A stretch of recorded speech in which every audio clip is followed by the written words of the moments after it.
os filhos. Todas as pessoas que são pegas num crime, eles têm um lugar onde desovar os seus sentimentos.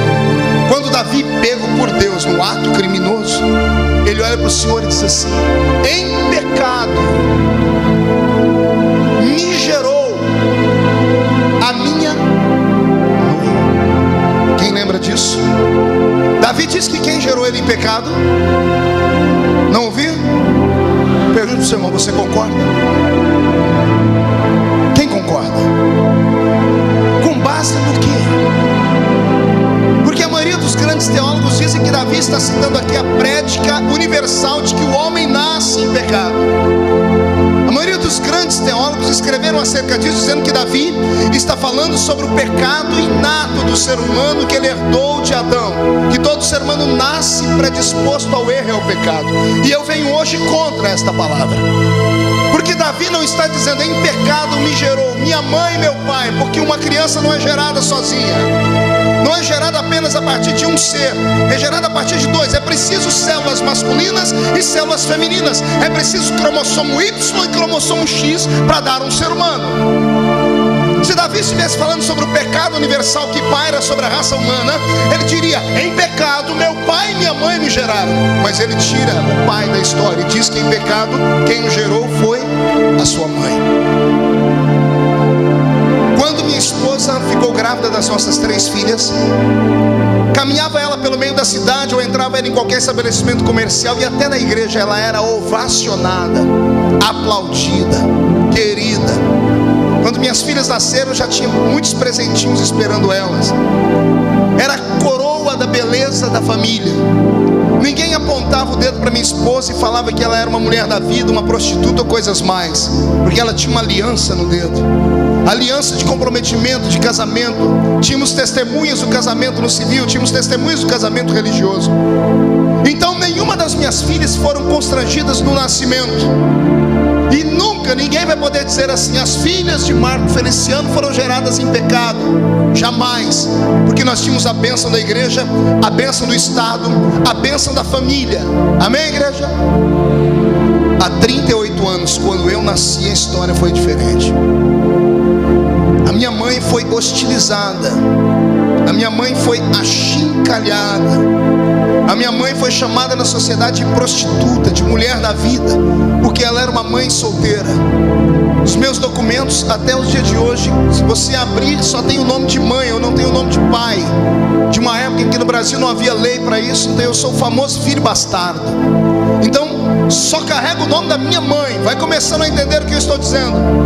Quando Davi diz em pecado me gerou-me a minha mãe, Davi estava usando o pensamento que foi o pensamento que saiu do Oriente e pegou no Ocidente, de que quando um filho é gerado no ventre da mãe em erro, em pecado, ele não tem pai.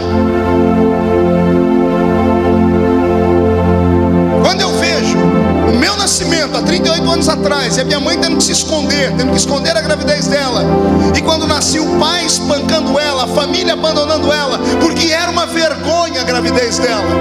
A vergonha era tão grande que o meu pai deu dinheiro à minha mãe para que ela me abortasse, porque eu era uma vergonha para a família. Porque eu fui gerado em pecado. A sociedade sabia que eu tinha sido gerado em pecado, a família sabia que eu tinha sido gerado em pecado, mas as minhas filhas não. Vocês compreenderam a diferença de um nascimento e de outro? Davi, quando diz em pecado me gerou a minha mãe, Davi está dizendo: eu não tenho culpa de ter nascido. Davi foi gerado no ventre da mãe dele num período de guerra. E as guerras no Oriente Médio não eram guerras que duravam um dia ou uma semana, como muitos pensam. Levavam-se anos. Então quando os machos da casa saíam para a guerra e a mulher ficava em casa junto com as amas e damas, possivelmente a mãe de Davi foi violentada ou foi estuprada por um empregado. E geralmente os empregados eram escravos. E como fazia parte do Oriente Médio, onde eles estavam na divisa com a África e também com a Europa, possivelmente eram escravos pegos nas intermediações. Eu não sei afirmar a vocês com precisão quem foi que cometeu o ato. Eu sei que Davi foi gerado no ventre de uma mulher, e não foi gerado por Jessé o belemita, foi gerado em pecado. começo a te explicar agora. Quem aqui já teve a graça de ver uma imagem do grande rei Davi? Se não teve ainda, hoje à noite entre no Google e digite imagem de Davi por Michelangelo. Você vai ver a imagem de Davi, feita com base nos escritos mais antigos. Você vai encontrar um judeu com cara de Deus grego, cabelos encaracolados, nariz arrebitado, queixo fininho. E quem conhece a figura de qualquer um que nasce no Oriente Médio sabe que eles não têm a pele clara, o nariz é grande, é torto, a fisionomia é brusca, é forte. Até aquele tempo de Davi não havia miscigenação de raças como há hoje. Você lembra que um dos pedidos do Senhor era esse: não haverá entre vós povo estranho. Diferente de hoje, que você encontra judeu de toda cor de olhos e pele e cabelo. As pessoas criadas no Oriente têm o seu cabelo mais grosso e negro, exatamente por causa do espaço onde vivem. Mas a Bíblia, quando desenha Davi, diz que ele era ruivo, de cabelos encaracolados e de olhos brilhantes. Imagine há 3.000 anos antes de Jesus você encontrar na Bíblia Sagrada pessoas que não conheciam no Oriente Médio olhos claros, porque olhos claros é uma evolução da parte da existência do ser humano depois da separação dos continentes. Você nunca vai ver, por exemplo, um negro de olho azul ou verde, negro originário da África. Não digo pessoas que fizeram uma miscigenação de raça. Por quê? Porque todas as pessoas que têm olho claro sofrem com a luz. Então as pessoas que nascem na região do Oriente Médio não têm olhos claros, não têm olhos verdes, não têm olhos azuis. O menino Davi aparece no cenário de Israel como uma aberração, enquanto os irmãos dele são altos e viris, ao ponto de enganar o profeta Samuel, que quando ele disse: esse é o próximo rei, Davi era de pequena estatura. Se é filho do mesmo pai, com a mesma mãe, por que a altura dele é diferente? Por que ele tem um cabelo arruivado? Por que os seus olhos são claros? E agora vem a parte mais dolorida, pergunte qual? Porque no dia da unção a rei na família de Jessé, só Davi não está em casa. Se ele era o mais novo, porque só ele não está em casa. Porque os mais velhos estão. Se é acerca de trabalho, eram os mais velhos que deviam estar trabalhando. Sim ou não? Mas a Bíblia Sagrada diz que os filhos de Jessé, o belemita, os mais velhos, ficaram em casa. Mas a Bíblia diz que Jessé pega Davi e manda Davi ir pastorear ovelhas. E detalhe, não eram ovelhas comuns. Jessé manda ele pastorear ovelhas malhadas. Qual o nome das ovelhas? Diferente do que muitos pensam e até pregam, ovelhas malhadas nada tinham a ver com a cor da lã. Ovelhas malhadas eram ovelhas defeituosas, eram ovelhas que nasciam com anomalia física, eram ovelhas que nasciam com problema de genética. Ao invés de terem 4 patas, nasciam com 5. Ao invés de terem uma cauda, nasciam com 2. Nasciam com 2 cabeças, 3 orelhas. Algumas nasciam sem pelo, outras nasciam com pelo estranho.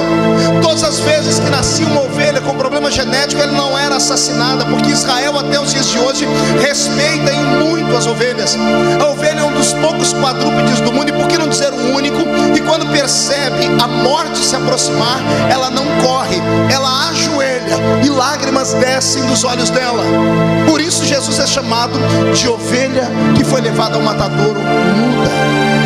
Até os dias de hoje ovelhas são respeitadas. Naquele tempo, quando em uma fazenda nasciam ovelhas com defeito, criava-se no fundo da casa grande, geralmente em uma ribanceira, um aprisco especial para ovelhas defeituosas. Na frente da casa grande ficavam os apriscos de ovelhas perfeitas, porque qualquer transeunte que passasse pela rua, olhasse, poderia querer barganhar, negociar e até comprar. Já as ovelhas defeituosas eram colocadas atrás da casa grande, geralmente em um buraco, feito um aprisco, e ficavam ali até morrer. Quando Jessé o belemita toma a mão do seu filho Davi e dá a ele um alforge, dá a ele um cajado, dá a ele um bocado de pão, um odre de vinho, e diz a ele: vá pastorear as ovelhas do seu pai, e as ovelhas malhadas. Jessé não estava fazendo isso à toa. Jessé sabia que o profeta Samuel estava vindo para sua casa. Naquele mundo antigo, nenhum profeta visitava a casa de ninguém sem antes avisar, porque era como a pessoa recebesse na casa dela a presença e a figura do próprio Deus. E se alguém recebesse a visita do profeta com a sua casa toda em frangalhos, com a sua casa destruída, em desordem, ao invés de vir bênção, poderia vir maldição sobre a casa. Então toda vez que o profeta ia visitar alguém, antes ele mandava um dos seus moços, um dos seus secretários.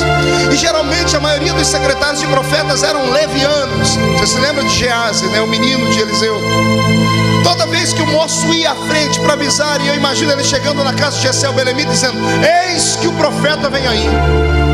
E Jessé mandando arrumar a casa, e daqui a pouco dando um bocado de pão ao menino, comprando os segredos, e o menino abrindo a boca: ó, eu ouvi dizer que o profeta vem aqui para ungir um dos teus filhos como rei. Quando Jessé ouve isso, ele chama a esposa e diz assim: o que a gente faz agora? Por quê? Se o profeta entrar aqui dentro e olhar os nossos filhos e olhar Davi, ele vai saber que tem um problema em casa. Porque os filhos nossos são altos, são robustos. Davi é pequeno. Nossos filhos têm a cor da sua pele morena porque trabalham no sol. Davi tem a pele branca. Nossos filhos têm olhos escuros. Davi tem um olho brilhante. Nossos filhos têm a cabeleira escura como todos os judeus têm. Mas Davi tem o cabelo quase alourado e ruivo. Não é preciso ser muito inteligente para saber que tem um pecado nessa casa. E por causa do pecado nós podemos deixar de receber a bênção. Jessé e a esposa, que suportam o fardo de ter um menino diferente em casa, tentam escondê-lo da visão do profeta. Está entendendo? Agora vem a parte mais dolorida. Pergunte qual. Davi não é mais uma criança, é um adolescente, Tavares.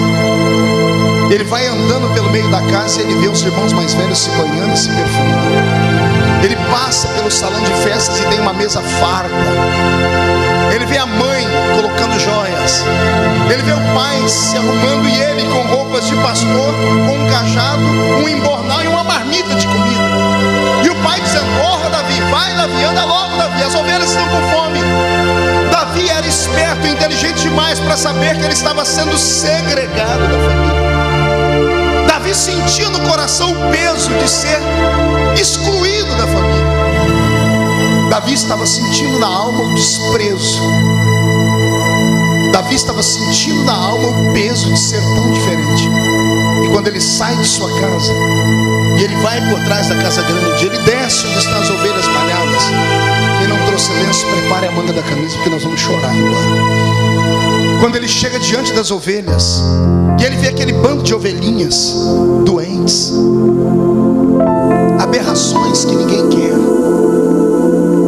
com 2 cabeças, 5 patas, 2 caudas, e ele começa a tirar comida e dar na boca delas, e ele começa a chorar dizendo: fui abandonado pela minha própria família.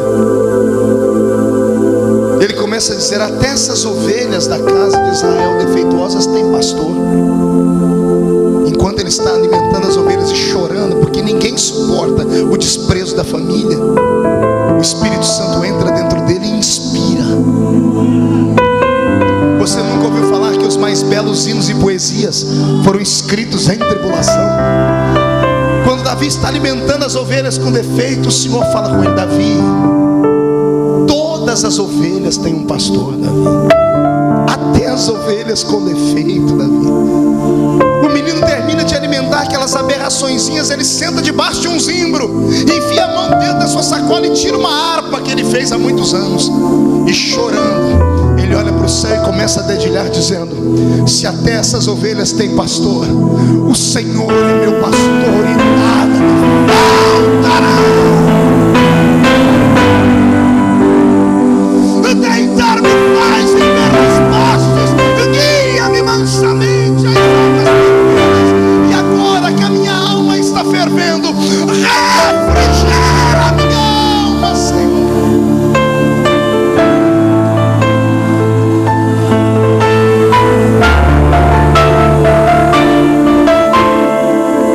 Incaramaçuire calamasharavanacanto.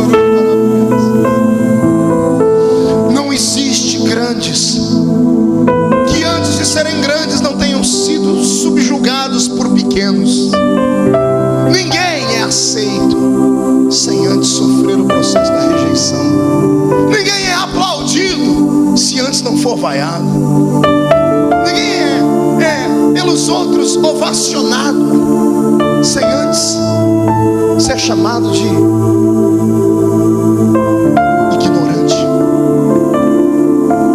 Deus, quando quer levantar um homem e uma mulher, Ele os testa.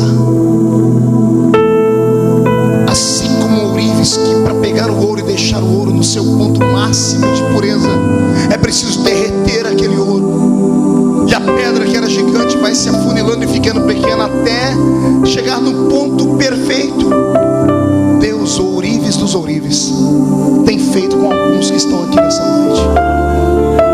Tem gente nessa festa que não pôde dar um glória a Deus até agora. E não é porque não quer, é porque só Deus e você sabe o vale pelo qual você está passando. Só Deus e você sabe onde é que dói, onde é que a sua alma tem sido levada.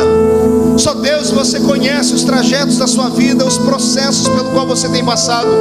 Só Deus e você sabe a dor da rejeição familiar, a dor da rejeição na igreja, a dor da rejeição no trabalho. E tem pessoas que entraram aqui dizendo: Senhor, ou fala comigo hoje, ou eu entrego os pontos. E como Deus te ama, Ele me trouxe aqui só para te dizer: não vai entregar os pontos. Você vai levantar, vai comer a comida dessa noite e vai caminhar mais 40 dias, mais 40 noites. E quando faltar força nas suas pernas e você balançar para cair, saiba que eu estarei ali do seu lado para te levantar, até te levantar à estatura de um varão perfeito. Porque a sua história, escreva o que eu estou dizendo, ainda vai dar o que falar. A sua vida ainda vai ser manchete de jornais. Pessoas ainda vão ter que escrever livros sobre você. As pessoas que te julgam pela aparência, que te julgam pelos seus atos, que só torcem para te verem sepultados e não conseguem entender. Porque quanto mais te apedrejam, mais você é erguido.